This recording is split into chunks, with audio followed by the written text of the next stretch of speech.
안녕하세요. 방금 소개받은 전원경입니다. 반갑습니다.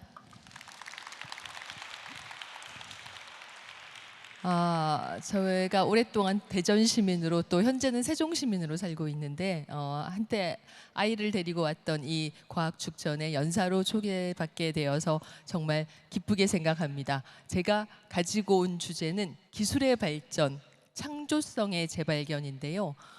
현재 우리가 AI를 비롯한 산업 기술의 급속한 발전으로 약간 당황하고 있는 듯한 그런 느낌이 있지 않습니까? 그런데 그런 느낌은 지금 우리만 받고 있는 것이 아니라 과거의 사람들도 똑같이 받고 있었습니다.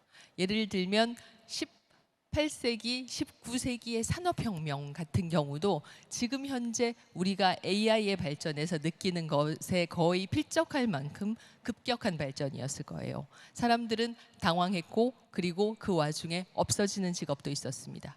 그렇게 직업이 없어지면서 산업 발전을 중심으로 사회의 구조가 개편되는 와중에 예술가들이 거기에서 어떤 식으로 대응을 하고 또 더 나은 창조성을 어떤 식으로 개발했는가라는 이야기를 제가 오늘 해보려고 합니다.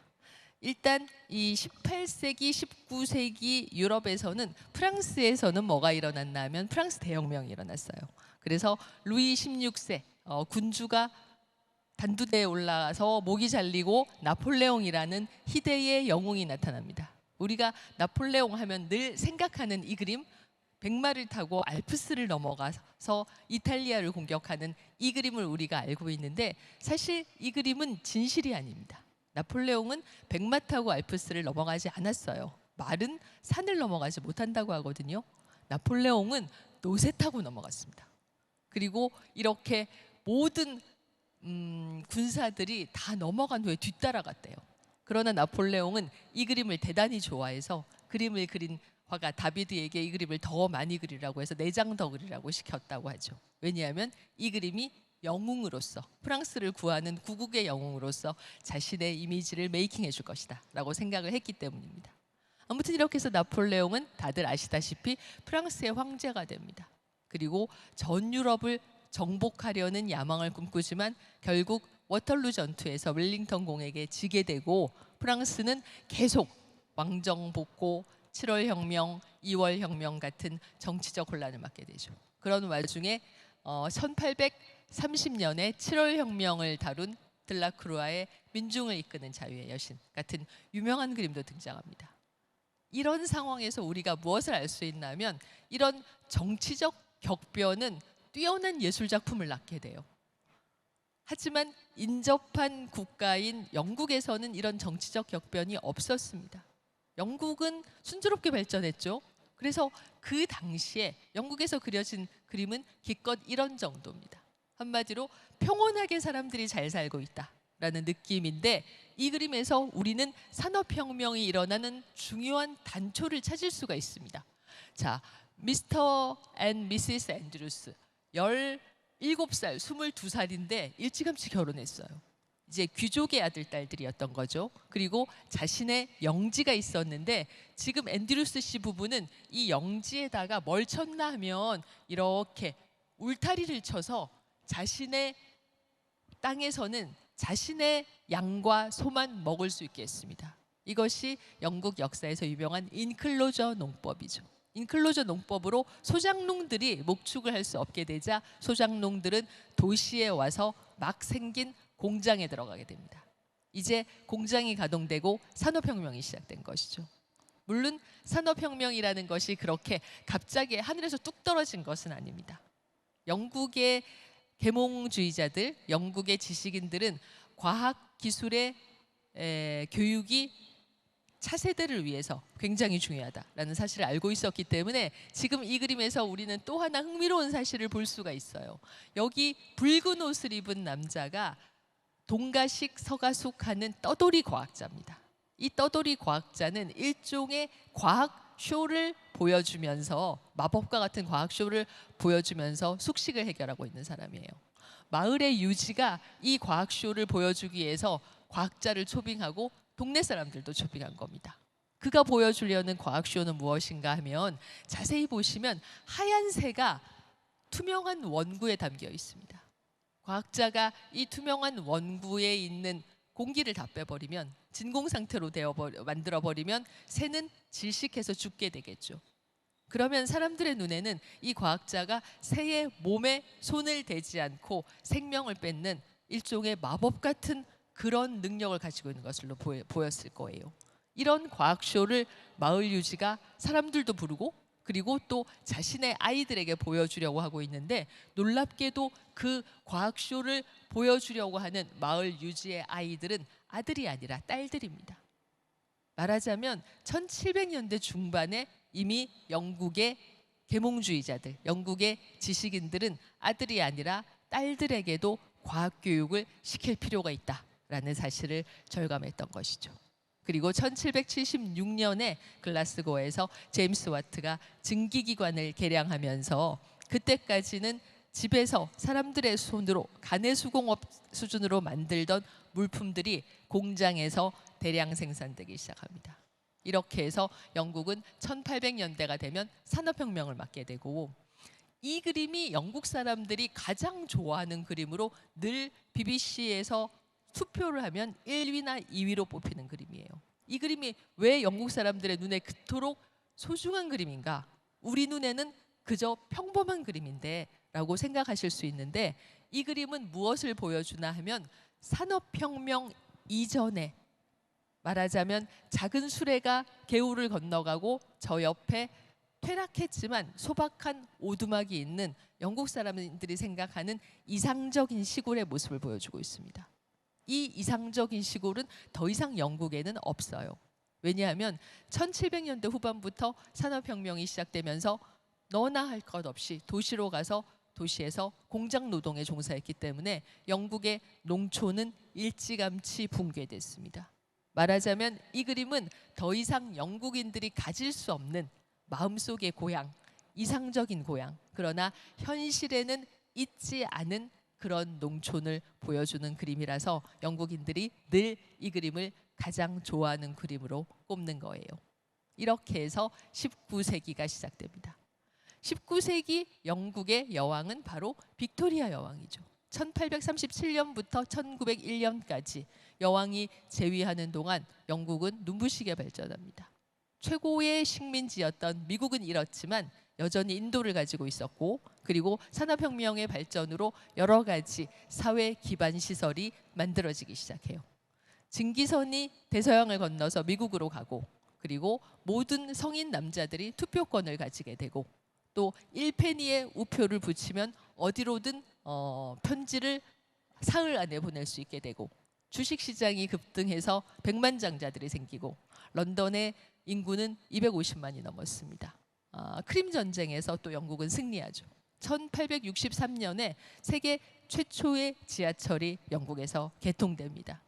그 당시에 전기 기관차가 없었기 때문에 증기 기관차가 지하도로 안을 달렸을 겁니다. 증기 기관차가 땅속으로 터널을 만들어서 사람들을 운반해야 될 정도로 런던의 인구는 많았던 겁니다. 그런 순조로운 발전 속에서 빅토리아 여왕은 독일인이고 자신의 사촌이고 동갑인 엘버트 공과 결혼합니다. 이제 이 그림에서 엘버트 공과 빅토리아 부부의 모습을 볼 수 있는데, 부부는 대단히 사이가 좋았다고 해요. 두 부부 사이에 9명의 자식이 태어납니다. 그런데 그건 어찌 보면 빅토리아 여왕의 생각이고, 엘버트 공은 굉장히 어려웠을 겁니다. 어찌 보면 전 세계에서 가장 힘든 직업 중에 하나가 여왕의 남편 아닐까요? 여왕의 남편이 무슨 일을 할 수가 있겠어요? 그래서 엘버트 공은 자신이 해야 할 일이 무엇인가를 궁리합니다. 엘버트 공은 아까 말씀드린 대로 독일인이에요. 독일 작센 코부르크 고타 공국의 둘째 왕자였습니다. 독일인답게 엘버트 공은 얼리 어답터였고, 산업혁명이 완결돼서 많은 새로운 공산품들이 생산되고 있었기 때문에 그 많은 공산품들을 한자리에 모아서 자랑해보자라는 생각을 하게 됩니다. 바로 첫 번째 만국 박람회의 개최입니다. 1851년 런던 하이드파크에서 첫 번째 만국 박람회가 열리게 되는데, 이 만국 박람회에서 사실 가장 뛰어난 출품작은 그 전시장 안을 채운 많은 물건들보다 조지프 팩스턴이라는 정원사 출신의 공학자가 세운 이 수정궁이라는 조립식 건물이었을 겁니다. 수정궁은 강철, 주철, 그 다음에 유리로 마치 정원에 있는 온실처럼 커다란 가건물을 조립한 것인데, 현장에서 조립한 이 수정궁 안의 넓이는 축구장 12개에 달했다고 합니다. 말하자면 이렇게 큰 건물을 현장에서 거의 즉석으로 조립할 수 있었던 것이 빅토리아 시대의 공학, 과학, 기술의 수준이었습니다.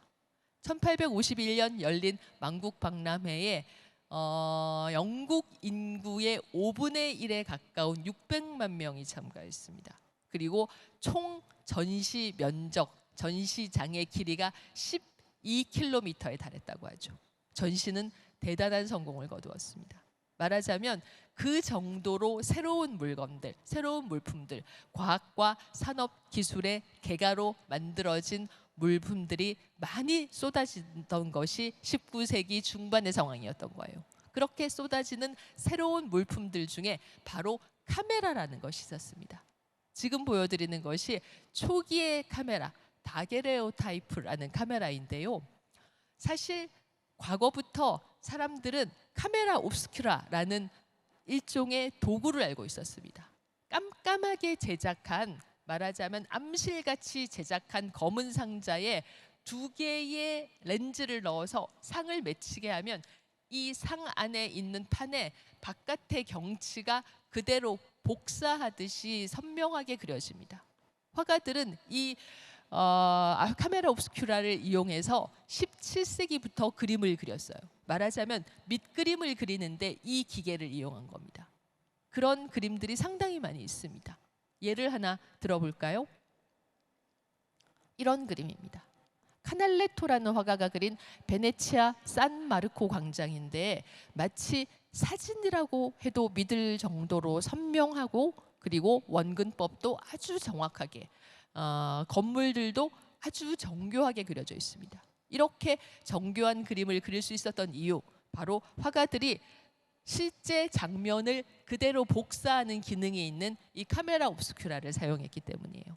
그런데 다게레오타이프 어떻게 만들어졌나 하면, 니에프스 형제가 이 안에 맺혀 있는, 상이 맺혀 있는 판에 질산은을 바르면 그 상이 그대로 이 판 위에 달라붙는다, 인화된다라는 사실을 발견하게 됩니다. 이렇게 해서 대상을 정확하게 과학적으로 복사할 수 있는 기계, 카메라가 세상에 등장합니다. 카메라로 사람들은 사진을 찍어봤겠죠. 이것이 초창기에 찍은 수정궁의 장면입니다. 놀라울 정도로 선명하게 찍혔습니다. 이제 사람들은 더 이상 그림을 그릴 필요가 없다라는 사실을 깨닫게 됐어요.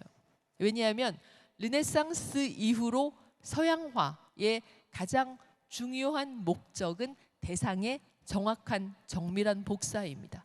하지만 카메라가 그 어떤 화가보다 더 정밀하게 대상을 이렇게, 그리고 단숨에 또 값싸게 복사해 줄 수 있게 된 겁니다. 신문의 삽화들, 단행본의 삽화들이 빠르게 사진으로 대체됩니다. 화가들은 당황하죠. 이 사진이 그림을 죽일 것이다 라고 생각하게 됩니다. 특히 타격을 입은 것은 바로 초상화가입니다. 근대 이전까지 그림의 장르 중에 상당히 큰 부분을 차지하고 있었던 것이 초상화였는데, 사진의 등장과 함께 초상화가라는 직업은 거의 없어집니다. 왜냐하면 이렇게 초상화를 그릴 수 있는 사람, 이제 만약 지금 우리가 이 시점에서 초상화를 그릴 수 있는 사람, 초상화의 모델이 되어서 초상화를 사는 사람을 생각해 봅시다. 아마도 재벌 3세 정도는 돼야 가능할 겁니다. 왜냐하면 사진으로 금방 찍을 수 있는데 굳이 초상화가에게 비싼 돈을 들여서 그 앞에서 오랫동안 포즈를 취하고 있을 이유가 없잖아요. 그래서 이제 초상화는 빅토리아 여왕 정도는 되어야, 말하자면 왕족이나 귀족이나 엄청난 부자만이 그릴 수 있는 그림이 됩니다. 초상화가라는 직업은 실제로 없어졌습니다. 화가들은 더더욱 위기감을 느끼게 되죠. 그러면 이제 화가의 자리는 없어지는 걸까요? 사진기가, 카메라라는 신기술이 그동안 있었던 화가라는 직업을 완전히 대체해버리는 걸까요? 다르게 생각하는 화가들도 있었습니다. 젊은 화가들은 카메라의 원리를 연구하기 시작합니다. 카메라는 결국 빛과 렌즈에 의해서 상이 인화되는 현상입니다. 카메라는 정확한 렌즈를 가지고 있습니다. 그런데 우리 눈에도 렌즈가 들어있죠.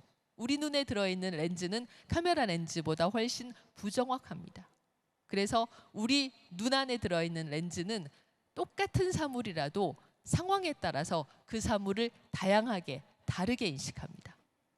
들판에 한 그루의 나무가 있을 때 그 나무는 사진으로 찍으면 거의 언제나 똑같은 모습으로 나옵니다.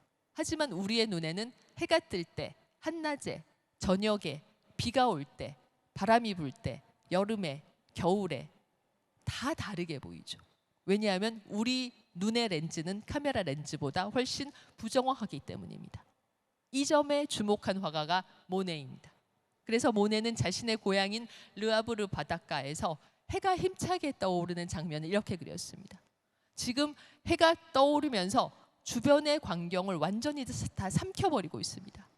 여러분들 중에서 포항 앞바다에 가서 일출이 해가 떠오르는 장면을 실제로 보신 분들이 계실 겁니다. 일출의 순간 빛은 너무나도 눈부셔서 우리 눈은 순간적으로 거의 장님이 됩니다. 지금 이 그림에서도 해가 힘차게 떠오르면서 하늘과 바다의 경계, 수평선조차도 거의 보이지 않죠. 그리고 이 희미한 모든 것이 일출의 눈부신 빛 속에 삼켜진 속에서 두 척의 배가, 고기잡이 배가 바다를 향해서 나가는 장면만 우리 눈에 희미하게 포착됩니다.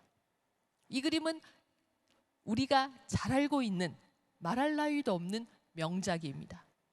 하지만 1874년에 모네가 이 그림을 첫 번째 인상파 전시에 내놓았을 때 이 그림에 대한 비평은 너무나도 가혹했습니다.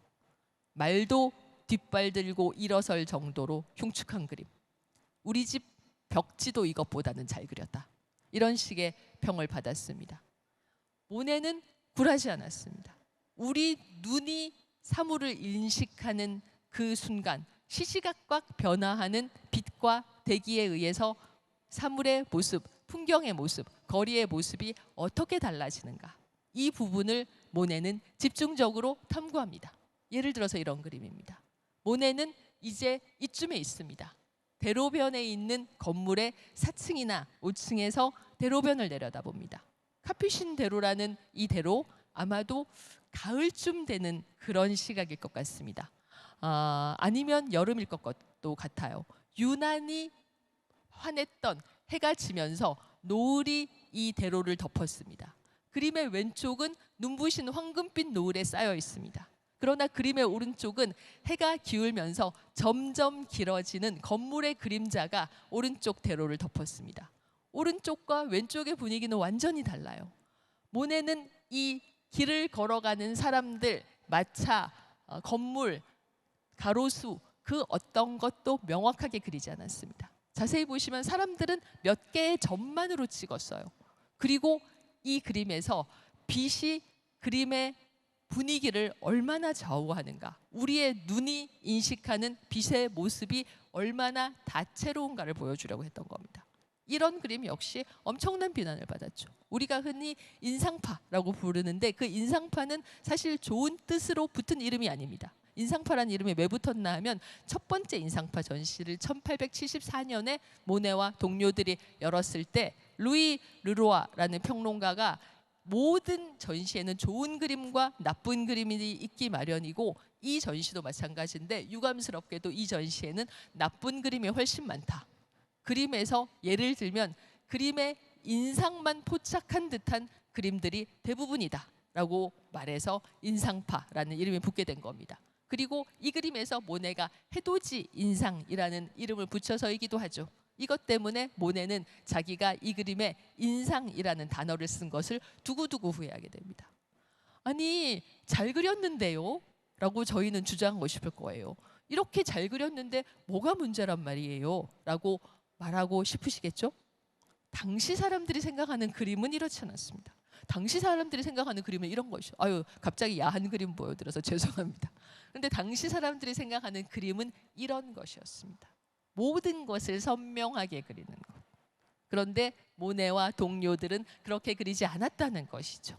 모네가 자신의 아르장떼유 집에서 자신의 아내인 까미우가 막 정원으로 나오고 있고 정원에서 아들이 놀고 있는 모습을 그린 건데, 여기서도 모네는 대부분의 사물들을 점으로 찍어서 처리했고 까미우의 얼굴에는 눈, 코, 입조차도 그리지 않았습니다.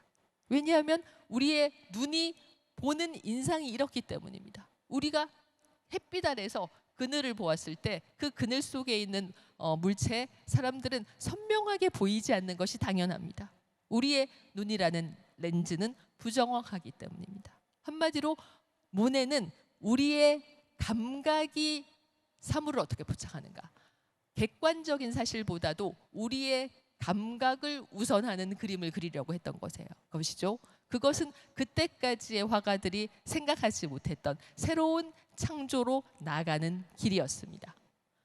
그래서 모네는 여러 가지 풍경을, 당연한 일이지만 풍경을 열심히 그리게 됩니다. 왜냐하면 그의 생각, 시시각각 변화하는 빛과 대기를 자신의 시각이라는 주관적 감각으로 포착하려 할 때 가장 좋은 대상은 풍경이었기 때문입니다. 그리고 그 풍경 중에서도 햇빛과 대기를 받으면서 계속 움직이는 존재, 물결을 그리는 것이 모네의 필생의 과제가 됩니다. 지금 이 라그르누이에라는 파리 센강의 유원지를 그린 그림인데, 여기 물결을 그린 솜씨를 보면, 가까이서 보면 여러 가지 색깔의 붓터치를 짧게 끊어쳐서 그렸습니다. 파란색, 흰색, 갈색, 짙은 갈색, 녹색 같은 붓터치가 짧게 끊어쳐져 있습니다. 그러나 멀리서 보면 갑자기 일렁이는 듯한 물결의 인상이 나타납니다. 모네는 자신도 모르는 사이에 새로운 그림의 경지를 개척하게 된 것이죠. 그리고 또 하나 모네가 좋아했던 주제가 있습니다. 바로 도시의 풍경들이죠.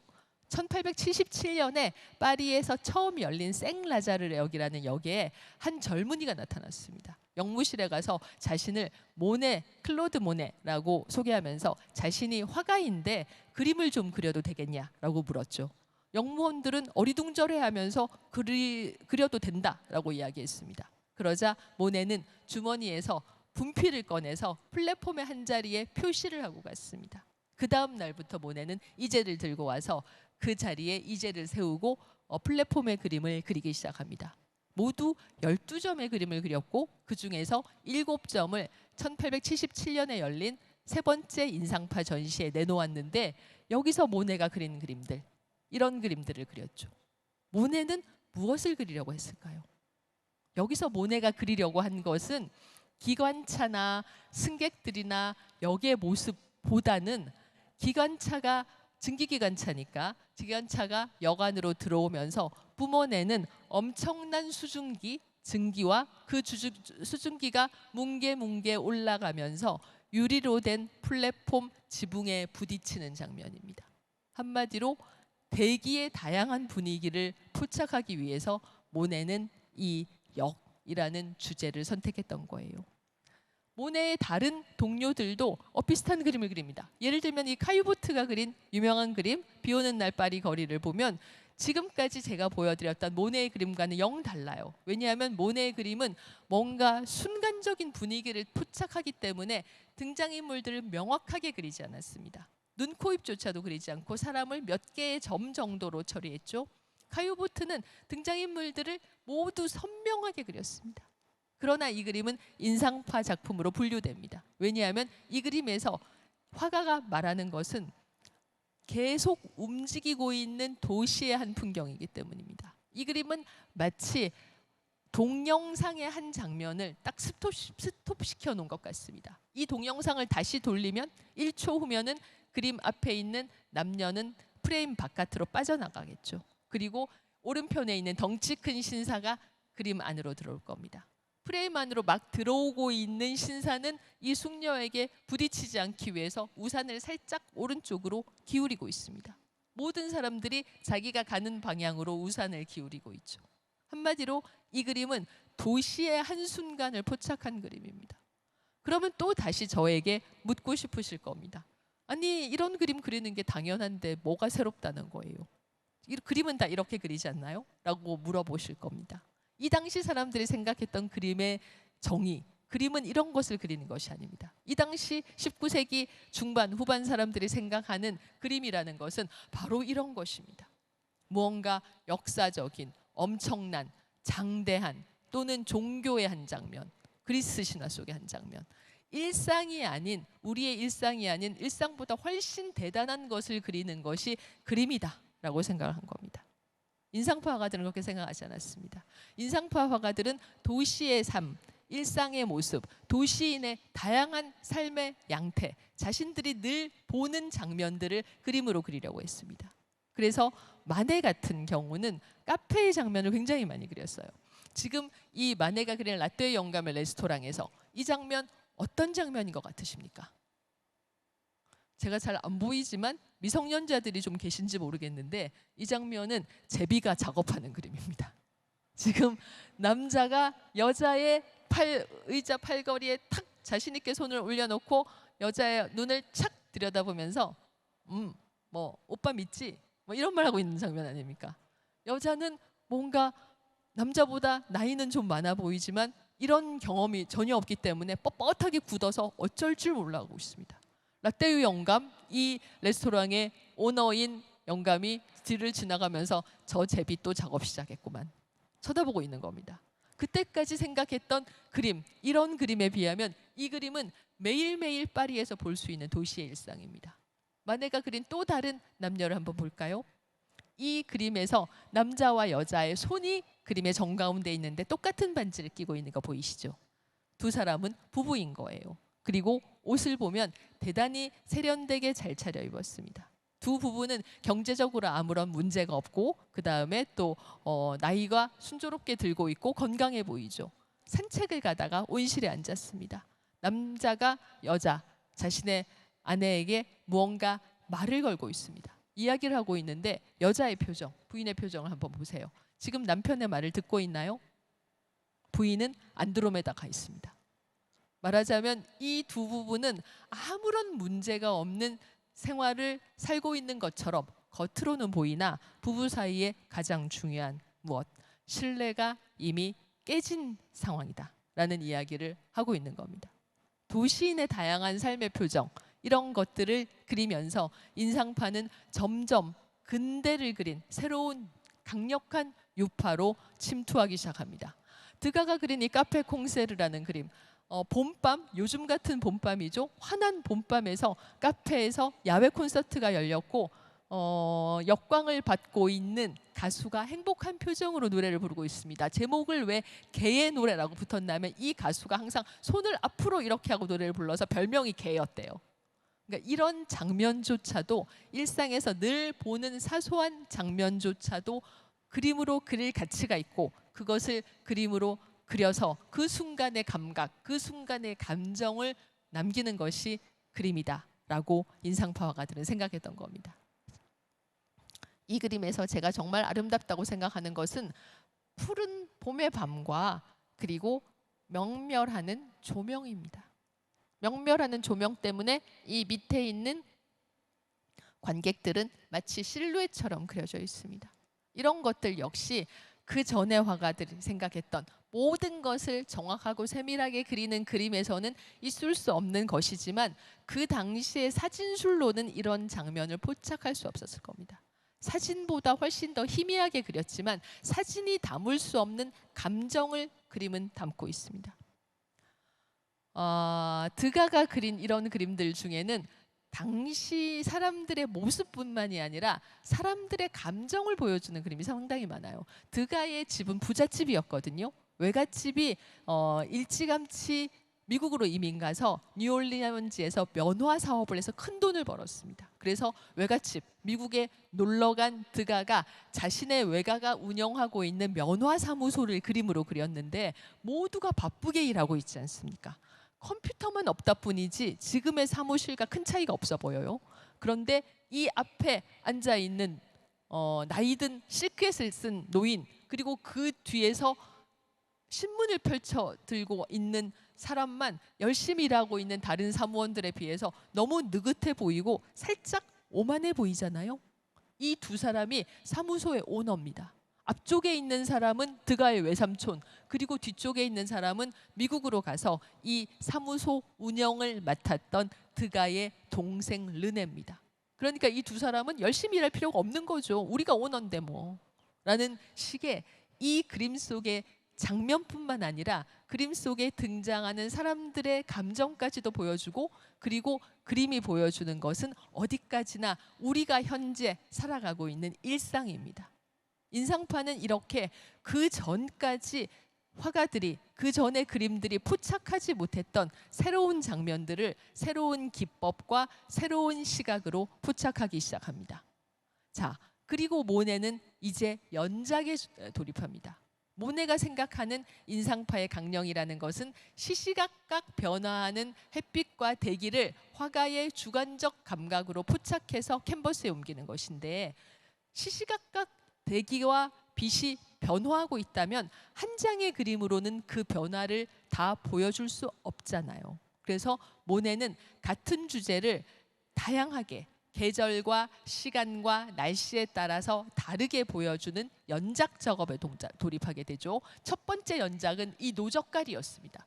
왼쪽은 저녁, 오른쪽은 아침의 노젓갈입니다. 왼쪽은 가을 저녁, 오른쪽은 여름 아침이에요. 같은 노젓갈이. 노젓갈이가 뭔가 하면 볏짚 쌓아놓은 추수 끝나고 나서 쌓아놓는 볏짚이거든요. 이 노젓갈이가 이렇게 완전히 달라 보인다. 또 가을의 노젓갈이와 겨울의 노젓갈이가 완전히 달라 보인다라는 점을 다양한 여러 장의 연작을 통해서 모네는 보여줬어요. 그러나 모네는 오래지 않아 이 노젓갈이 연작을 포기하게 됩니다. 왜 그런가 하면 지베르니의 자기 집 앞에 쌓여 있는 노젓가리를 그렸는데 어느 날 아침에 딱 나가봤는데 농부들이 노젓가리를 다 실어가 버린 거예요. 그래서 이거 안 되겠구나, 안 움직이는 거 그려야지, 포플러를 그리게 됩니다. 집 주변에 앱트라는 강이 있었는데 강변에 포플러를 그리게 되죠. 자, 왼쪽의 포플러는 여름 맑은 날에 파란 빛을 받으면서 한들한들 흔들리고 있는 밝은 색감의 포플러이고, 오른쪽은 해가 지는 흐린 날 해가 지는 노젓갈이죠. 우리의 눈이 같은 장면을 봐도 이렇게 다르게 인식할 수 있다라는 것을 모네는 연작 작업으로 보여주려고 했습니다. 그런데 포플러는 안 움직일 것이다 라고 생각했던 모네의 생각은 잘못된 것이었어요. 왜냐하면 어느 날 아침 나가봤더니 목재업자들이 포플러를 베어갔습니다. 그래서 모네는 나무도 안전하지 않구나라는 사실을 깨닫고 절대로 움직일 수 없는 건물, 루앙 성당을 그리게 됩니다. 이 루앙 성당을 모네는 2년에 걸쳐서 그렸는데, 그때까지 자연물만 그리다가 갑자기 건물을, 인공물을 그리게 되니 뭔가 힘들어서 고생을 많이 했다라는 이야기를 모네가 나중에 많이 불평을 했죠. 이 루앙 성당의 양쪽 기둥은 빼고 앞쪽 파사드만 그리게 되는데, 이 루앙 성당을 그린 모네의 솜씨를 한번 볼까요? 아침의 루앙 성당은 아침 안개에 쌓여서 거의 아무것도 보이지 않습니다. 성당의 실루엣도 희미하게 보이죠. 햇빛 아래 루앙 성당은 어떻습니까? 선명하게 성당이 빛을 받으면서 회색 대리석이 빛 때문에 이렇게 오렌지색, 갈색으로 빛나고 있습니다. 석양의 루앙 성당은 또 어떤가요? 그늘이 빠져나왔습니다. 아까 그림에서는 그늘이 거의 보이지 않았는데 멀리서 그늘이 성당을 덮고 있고 성당은 다시 황금빛으로 빛나고 있습니다. 성당의 실루엣도 조금 희미해졌죠. 왜냐하면 빛이 그만큼 약해졌으니까. 흐린 날의 루앙 성당. 제가 너무 좋아하는 보랏빛을 사용한 그림입니다. 같은 대기가 아니라 이렇게 흐리게 보일 때는 성당의 모습이 변화무쌍하게 달라진다라는 이야기를 하는 것이죠. 자, 루앙 성당 시리즈입니다. 모두 30점을 그렸습니다. 사실 이 루앙 성당이 모네의 화가로서의 명성을 크게 높여준 연작입니다. 왜냐하면 그 전에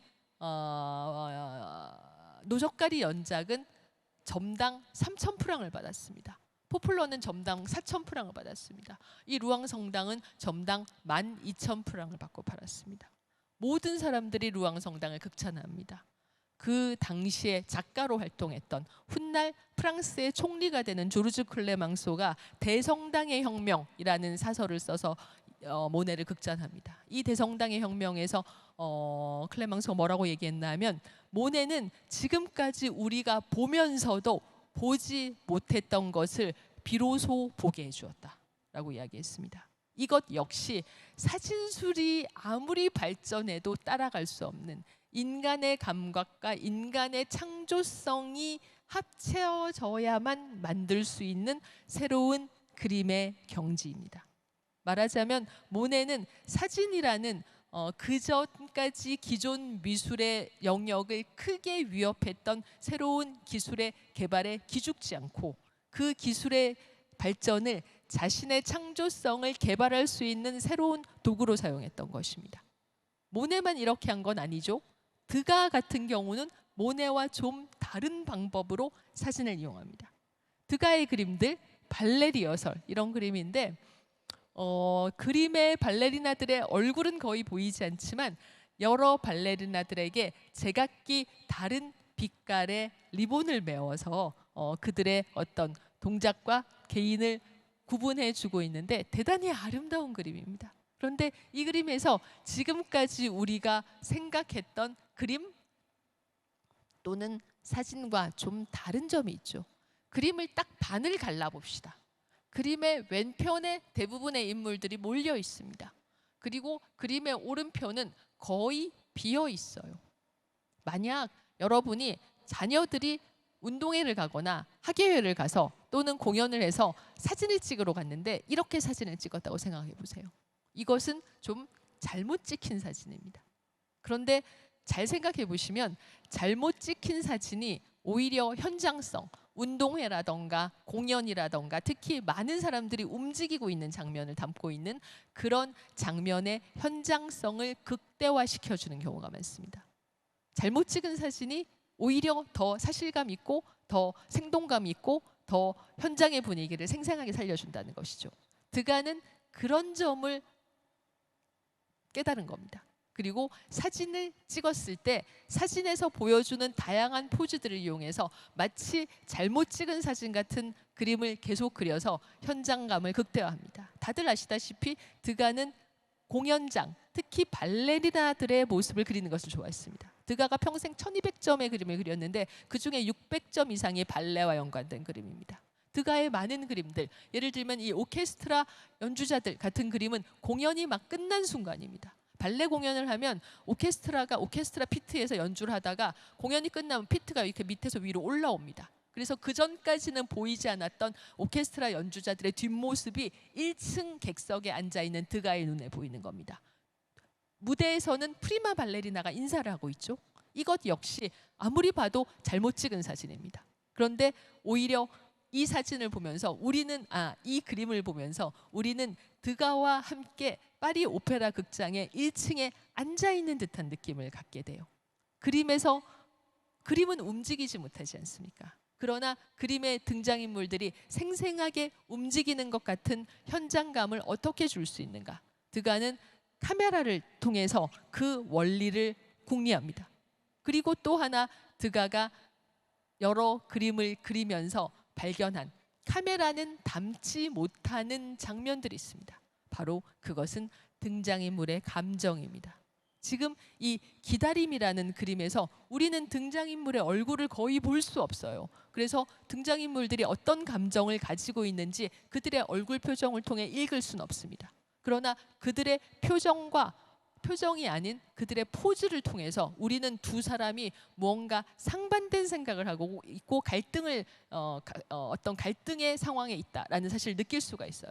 지금 이 소녀는 발레 오디션에 온 겁니다. 19세기 후반까지만 해도 발레리나는 사회적으로 대우받는 직업이 아니었습니다. 주로 노동 계층의 여성들이 발레를 했거든요. 그리고 그 발레리나들은 집안의 가장인 경우도 대단히 많았습니다. 소녀는 이 오디션에 꼭 통과를 해야 돼요. 그런데 문제는 소녀의 발목이 별로 좋지 않아요. 그녀는 걱정스러운 듯한 동작으로 자신의 발목을 주무르면서 불안과 싸우고 있습니다. 옆에 앉아있는 여성은 보나마나 이 소녀의 어머니겠죠. 그런데 이 어머니는 지금 딸이 겪고 있는 불안, 감정적인 갈등과 거의 무관합니다. 그런 딸의 마음을 어머니는 조금도 읽지 못하고 읽으려는 느낌도 없습니다. 평온하게 앉아서 리허설을, 오디션을 기다리고 있는 듯하지만 두 사람의 마음속에는 괴로운 감정이 들끓고 있는 겁니다.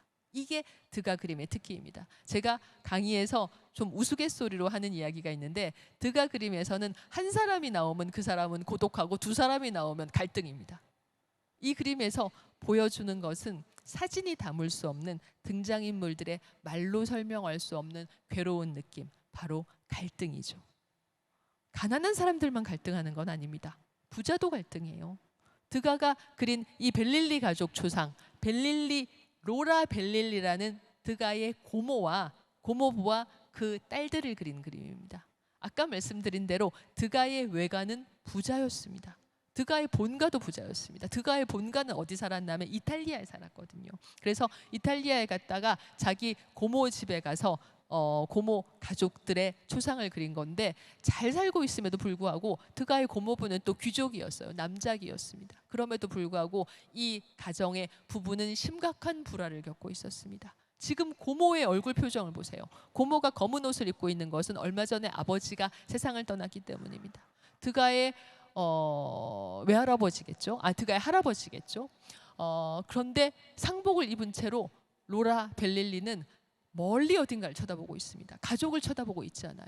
얼굴은 얼음장같이 굳어 있습니다. 냉정하죠. 아버지, 남편은 가족들을 쳐다보고 있지만 누구도 아버지를 쳐다보지 않아요. 지금 이 4명의 가족 중에 서로가 서로를 쳐다보고 있는 사람은 한 명도 없습니다. 왼쪽에 큰딸은 지금 이 상황을 눈치채고 있죠. 부모의 갈등을 눈치채고 있습니다. 어쩔 줄 몰라하는 표정입니다. 가운데 앉아있는 둘째 딸은 엄마 아빠가 싸우든지 말든지 내가 무슨 상관이야, 난 몰라 라는 식의 표정을 짓고 있습니다. 이 가족들 부유하게 살고 있고 경제적으로 아무런 문제가 없지만 가족들 누구도 행복하지 못하죠. 결국 로라 벨릴리는 중증의 정신병 환자가 되어서 정신병원에서 세상을 떠났습니다. 만약 이 초상을 사진으로 찍었다면 사진 카메라는 가족들의 갈등이라는 표정 너머에 있는 배경 너머에 있는 그런 괴로운 감정까지 포착할 수 있었을까요? 카메라는 포착하지 못할 겁니다. 그림의 역할은 여기에 있습니다. 그림은 단순히 대상을 정확하게 복사하는 데만 그 기능이 있지 않다라는 것을 인상파 화가들은 자신들의 작품으로 보여주고 있는 겁니다. 그리고 화가들은 계속 발전합니다. 유명한 쇠라의 그랑자트 섬의 일요일 오후라는 그림은 점묘법이라는 방식으로, 기상천외한 방식으로 그린 그림이죠. 그림에서 색깔을 혼합하는 것은 팔레트에서 합니다. 예를 들면 그림에 보라색을 그리려면 화가는 붓으로 빨간색과 파란색을 팔레트에 조금씩 덜어서 붓으로 섞은 다음에 그렇게 만들어진 보라색을 캔버스에 칠할 겁니다. 쇠라는 어떻게 했냐면 보라색을 만들려고 하면 빨간 점과 파란 점을 병치에서 번갈아서 무수히 작은 점을 화면에 찍어요. 그래서 색의 혼합이 팔레트가 아니라 우리의 눈에서 일어나게 하는 겁니다. 왜 쇠라가 이런 식의 기상천외한 방법을 만들었는지는 알려지지 않았지만 광학을 연구한 것은 확실합니다. 광학의 연구 결과로 이 그림이 나온 것이죠. 자, 그림에서 습작을 보면 어떤 식으로 점을 찍었는지 우리 조금 더 자세히 알 수 있습니다. 이렇게 해서 1886년에 열린 마지막 인상파 전시에 이 기상천외한 그림이 등장합니다. 지금 사실 우리가 이 점묘법에 대해서 잘 알고 있는 것 브라운관의 원리다. 예, 맞습니다. 그런데 제가 보기에는 이 그림의 기법, 그야말로 기상천외한 가성비 떨어지는 그 점을 찍어서 화면을 채우는 기법보다 이 그림이 만들어낸 더 중요한 진보가 있습니다. 그림의 장면은 조금도 현실과 비슷하지 않아요. 그림에 있는 모든 등장인물들은 정지해 있고 나무도 물도 전혀 현실과 비슷하지 않습니다. 그림의 장면은 차라리 꿈속의 장면처럼 보이죠. 이게 무슨 이야기인가 하면 예를 들면 모네의 그림을 한번 봅시다. 모네의 그림은 대단히 감각적으로 그려졌지만 결과적으로 그 결과물은 현실과 엇비슷해 보인다는 이야기예요. 이 그림은 어느 정도, 아니 굉장히 많은 부분 현실과 닮아 있습니다. 하지만 전묘법으로 그린 소라의 그림은 조금도 현실과 비슷하지 않아요. 현실과 비슷하게 그리려는 시도 자체를 화가가 하지 않은 겁니다. 이 그림을 통해서 화가들은 깨닫습니다. 그래, 그림이 현실과 똑같을 이유는 조금도 없구나. 그리고 현실과 닮지 않아도 얼마든지 그림이 될 수 있구나. 오히려 현실과 닮지 않았기 때문에 새로운 장면을 보여줄 수 있구나 라는 것을 깨닫게 됩니다. 이제 그림은 새로운 세계로 진보하기 시작합니다. 유명한 고흐가 그린 오베르의 교회, 이 그림 고흐가 오베르시루아즈에서 죽기 2달 전에 미친 듯이 그림을 그리면서 오베르시루아즈에 있는 교회를 그린 거거든요. 실제로 이 구도와 거의 똑같이 찍은 사진을 한번 볼까요? 어떻습니까? 그림은 현실과 조금 더 닮지 않았습니다. 그림의 색채, 그림의 교회의 선, 하늘의 색깔, 정원, 모든 것은 현실이 아니라 고흐의 심상에서 나온 이미지입니다. 이렇게 심상에서 나온 이미지를 그릴 때 화가의 창조력이 폭발하면서 우리에게 더욱더 감각적으로 어필하는 그림을 그릴 수 있다는 것을 화가들이 깨닫게 된 겁니다. 어차피 사진은 똑같이 복사합니다. 그러나 똑같이 복사하는 것 이상을 사진은 해내지 못합니다. 화가는 해낼 수 있습니다. 이렇게 해서 예술은 현대 미술로 진입하게 됩니다. 자, 마티스라는 야수파를 시작한 화가가 처음에는 이 전묘법을 따라했습니다. 전묘법으로 그림을 그리려고 해봤어요. 그런데 포기합니다. 왜냐하면 점을 찍으려면 시간이 너무 많이 걸리잖아요. 거의 노동에 가까웠습니다.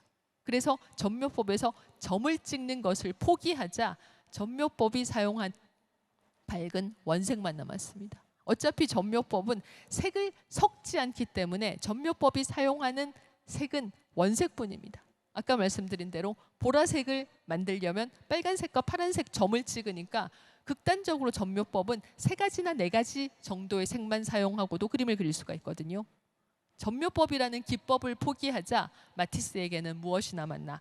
밝은 원색만 남게 됩니다. 이렇게 해서 마티스는 모든 것을 내가 갈갈이 찢어서 그리겠다라고 이야기하면서 모자를 쓴 여인이라는 그림을 통해서 오로지 색으로 그림의 모든 분위기를 좌우하는 야수파를 시작하게 된 겁니다. 자, 이 그림에서 사실 아멜리는 화가의 아내 아멜리를 그린 그림인데 검은 옷과 검은 모자를 쓰고 있습니다. 그런데 화가는 거기에 총천연색의 원색을 거의 들이붓다시피 해서 완전히 새로운 그림을 만들었습니다. 다시 한번 화가들은 깨닫습니다. 그림이 현실과 똑같을 이유는 조금도 없다. 다양한 그림들, 드디어 구상에서 추상으로 진입하는 길이 열리게 된 겁니다. 자, 우리가 알고 있는 유명한 몬드리안이라는 화가가 있죠. 예, 초등학교 때 이렇게 가로, 세로, 선 그어진, 그 다음에 하얀색, 빨간색, 파란색 사각형 들어있어서 나도 이 정도 그림 그리겠다라고 생각하게 만든, 저희는 그런 그림 못 그립니다. 왜냐하면 몬드리안의 그 차가운 추상은 오랫동안의 각고에서 나온 것이기 때문입니다. 네덜란드 사람이었거든요. 그래서 처음에는 네덜란드의 평평한 지평선과 평평한 바다를 조금 단순화해서 그리게 됩니다. 이 단순화 작업을 몬드리안은 점점 더 진행시킵니다. 평평한 지평선에 낮은 나무가 있습니다. 나무를 이렇게 그렸죠. 그런데 이제 나무를 더 단순화시켜 보는 겁니다. 여기서 더 단순화시켜 보면 어떻게 될까요? 이렇게 되는 겁니다. 몬드리안의 이 나도 그릴 것 같아 라고 생각했던 이 그림은 20년의 각고 속에서 나온 자연을 더욱더욱 단순화시키면서 자신의 방식으로 추상화시킨 오랫동안 노력과 각고의 산물입니다. 지금 이야기해드린 이야기들은 무엇인가요? 결국 기술의 발전이라는 것은 현재 우리의 직업에 큰 위협이 될 수 있습니다. 그것은 아무도 부인할 수 없죠. 그러나 뛰어난 창조성을 가진 예술가는 그 기술의 발전을 등에 업고 지금까지 생각하지 못했던 새로운 방향으로 나아갈 수도 있습니다. 산업혁명과 기술 발전과 인상파의 등장은 지금 AI라는 새로운 기술이 우리를 위협하는 상황에서 인간의 창조성이 어느 방향으로 가야 할지 우리에게 중요한 시사점을 제공해 주는 것 같습니다. 자, 강의 끝났습니다. 감사합니다. 여러분 큰 박수 부탁드립니다. 전원경 교수님의 강연이었고요. 정말 재밌게 들었습니다. 교수님께서 작품에 담긴 이야기를 말씀해 주셨는데 저는 몇 권의 소설책을 읽는 듯한 느낌이 들었거든요. 지금 고개를 다들 끄덕여 주셨습니다. 훌륭한 강연 진심으로 감사드리고요. 이대로 또 교수님을 보내드리기 아쉬우니까 현장에서 몇 분의 질문을 받도록 하겠습니다. 네, 바로 이렇게 네, 우리 스태프께서 마이크를 전달해 주시면 감사하겠습니다. 네, 교수님 아주 발표 잘 들었습니다. 감사합니다. 저는 이제 가끔 미술관 가는 거를 좋아하거든요. 네. 근데 이제 가끔 대가라고 하는 분들의 그림을 볼 때 좀 뭔가 좀 남다르고 감흥을 받게 되는 경우가 많은데 그게 이제 사진이나 이런 데서는 못 느끼는 느낌이거든요. 네. 그게 물론 여러 가지 원인이 있겠지만 어떤 부분 때문에 그 그림을 봤을 때 그런 감정, 느낌 그런 거를 갖게 되는 건지 어떻게 교수님께서는 생각하시는지 여쭙겠습니다. 네. 일단 특정 그림에서 내가 감동을 받았다, 그 특정 그림이 마음에 든다라는 것은 그냥 개인의 취향입니다. 예를 들면 음악을 들을 때 베토벤의 음악을 좋아하는 사람도 있고 BTS의 음악을 좋아하는 사람도 있습니다. 그것은 그 사람이 노력해서 그런 게 아니라 그 사람의 테이스트, 취향이 어떤 사람은 베토벤에 만든 것이고 어떤 사람은 BTS에 만든 것이죠. 예를 들면 어떤 사람은 파스타를 좋아하고 어떤 사람은 짜장면을 좋아하는 것처럼 일단 그것은 본인의 감각이고 그 어떤 그림이 내 마음에 들었다라는 것은 그림 속에서 화가가 표현하려고 하는 표현이나 화가가 표현하려고 하는 감각이나 화가가 표현하려고 하는 분위기가 여러 그 특정한 분위기가 선생님의 테이스트와 맞은 겁니다. 사실 이것은 책을 보거나 물론 미술사를 공부하기 위해서는 어느 정도 책을 보고 사전 지식을 갖는 것이 대단히 중요하지만 어떤 그림이 내 마음에 드는가는 그렇게 많은 사전 지식이 필요하지 않습니다. 왜냐하면 화가는 자신의 생각과 자신의 감각을 캔버스에 자신의 방식으로 표현한 것이고 그 방식이 나와 맞으면 한마디로 화가의 테이스트와 나의 테이스트가 비슷하면 그 그림은 내 눈에 들어오게 되는 겁니다. 그러면 본인의 취향을 믿으시고 그 그림을 좋아하시면 되는 겁니다. 돈이 있으면 사셔도 되고요. 그렇습니다. 네, 그 질문 또 마이크 전달해 주시면 감사하겠습니다. 네, 열띤 참여 감사드립니다. 예, 강의 잘 들었습니다. 네. 지금 제가 봤을 때 아까 지금 말씀하신 대로 어떤 현실의 재현이라는 기존의 전통적인 화가의 역할을 카메라나 아니면 카메라가 나오면서 카메라의 역할을 내주고 그 다음에 순간적인 이미지라고 하는 그 인상파의 역할을 어떻게 보면 동영상에 내주고 그러므에 따라서 점점 좀 비현실적이고 추상적인 세계로 화가들이 넘어오면서 역설적으로 이게 지금 어떤 직관적인 평가나 감상자의 직관적인 평가나 이런 부분을 잃어버리고 모든 것이 좀 무죄라고 하는 명분 뒤에 숨어서 어떻게 보면은 뭐라고 할까 자기 멋대로 그리는 거라고 해야 되나 아니면은 좀 그런 어떤 직관적인 평가의 잣대를 점점 잃어버리는 순으로 그런 식으로 해서 미술계에 좀 딜레마가 이어지는 그런 현상이 그 미술계 내에서도 어떻게 보면 일종의 문제점으로 지적이 되고 있는 것 같거든요. 그러면은 지금 이 AI라는 기술의 어떤 발전을 통해서 여기에서 좀 화가들이 직면하게 될 문제점과 화가들이 이 AI라고 하는 새로운 기술을 어떤 방향으로 활용할 수 있을지 그 어떤 가능성에 대해서 생각해 보신 바가 있으시면 말씀해 주셨으면 합니다. 저는 일단 그림과 AI는 여러 어떤 창조 중에서 그림은 비교적 AI의 위협을 덜 받는 장르라고 생각합니다. 왜냐하면 요즘 인터넷에서 모네풍으로 그린 그림, 호퍼풍으로 그린 그림 이런 그림들 굉장히 많이 돌아다니는데 저는 거의 다 실제로 호퍼가 그린 그림과 호퍼풍으로 AI가 그린 그림을 거의 다 구분할 수 있습니다. 근데 저뿐만이 아니라 많은 미술 애호가들도 그렇게 구분하실 수 있을 거라고 생각을 해요. 왜냐하면 호퍼풍으로 AI가 그림을 그렸다 하면 기존의 호퍼의 모든 스타일을 집대성하긴 하지만 화가들이 똑같은 그림을 두 장 그리지 못하거든요. 어떤 그림이든 새로운 그림을 그리게 되면 그전 그림에는 없던 새로운 시도를 무언가 하게 됩니다. 그리고 그 새로운 시도는 약간 헐겁거나 서툴거나 거칠 수도 있습니다. 그러나 문제는 확실한 거는 화가는 늘 새로운 시도를 한다는 사실입니다. 하지만 AI가 만든 호퍼풍의 그림이라고 하는 것은 기존의 호퍼의 요소를 모두 짜집기 했기 때문에 완벽하고 매끄럽기는 하지만 다른 진짜 호퍼 그림이 가지고 있는 어떤 생경함, 새로움에 대한 시도, 덜컥거림 같은 것이 없습니다. 말하자면 너무 완전하다는 이야기입니다. 그런데 역설적으로 많은 예술 작품들은 완전하기 때문에 우리 마음을 움직이는 것이 아니라 불완전하기 때문에 우리 마음을 움직이는 겁니다. 그 불완전함을 새로움이라고 바꿀 수도 있을 겁니다. 그래서 저는 솔직히 말하면 문학이나 번역 같은 경우는 AI의 등장에 의해서 작가들이 위기감을 느끼는 것이 충분히 이해가 되는데 미술은 상대적으로 AI가 덜 침투하는 분야일 거라고 생각합니다. AI가 화가들이 시도하고 화가들이 나아가는 새로운 방법으로 창조하는 그 시점까지는 아직 오지 않았다고 생각합니다. 네, AI와 인간 말 그대로 완전함과 불완전함. 하지만 인간이 갖고 있는 이것이야말로 창조력이다. 이런 말씀, 통찰력 있던 말씀 너무나 감사드리고요. 질문 주신 분 이해가 되셨을까요? 네, 고맙습니다. 현장에서 또 질문 한 분 더 받아보려고 합니다. 네, 이런 기회가 흔치 않죠. 우리 교수님께 궁금했던 부분 있으실까요? 네, 그러면 우리 아주 긴 시간 훌륭한 강연을 해주신 전원경 교수님께 큰 박수 부탁드립니다. 감사합니다.